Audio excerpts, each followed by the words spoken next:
दुर्ग कर्नाळ्याला भेट देऊन आम्ही निघणारच होतो तेवढ्यात एक घटना घडली. आम्ही इथून निघताना प्रवेशद्वाराजवळच्या तटबंदीवरून खाली पाहत होतो. तेवढ्यात एक मुलगा दिसला जो आम्हाला बोलवत होता. तो मुलगा तटबंदीच्या खाली होता. हे धक्कादायक दृश्य होतं. क्षणिक जोशात फोटो किंवा वेगळं काही करण्याच्या नादात त्याने अत्यंत धोकादायक मार्ग निवडला होता. हा कोणताही ॲडव्हेंचर नव्हता, ही थेट जीवावर बेतणारी चूक होती.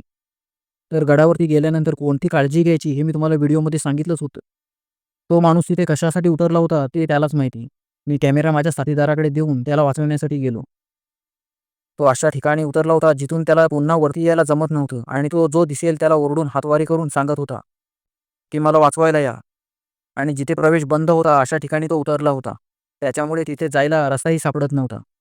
आणि त्या तो गाड्याचा एकदम टोकाचा भाग होता. त्याच्यामुळे त्याचा तर जीव धोक्यात होताच, पण जो वाचवायला येईल त्यालाही त्याचा जीव धोक्यात घालावा लागणार होता.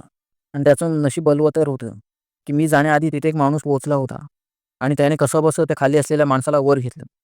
वरती आल्यानंतर मात्र तो माणूस हसू लागला. म्हणूनच मी सुरुवातीला सांगितलं होतं की गड पाहायला जा, इतिहास अनुभवा, पण जोशाच्या भरात तुमचा जीव धोक्यात घालू नका.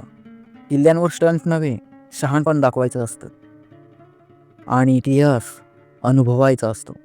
ते आपल्या महाराजांचं आणि मावळ्यांचं शक्तिपीठ आहे.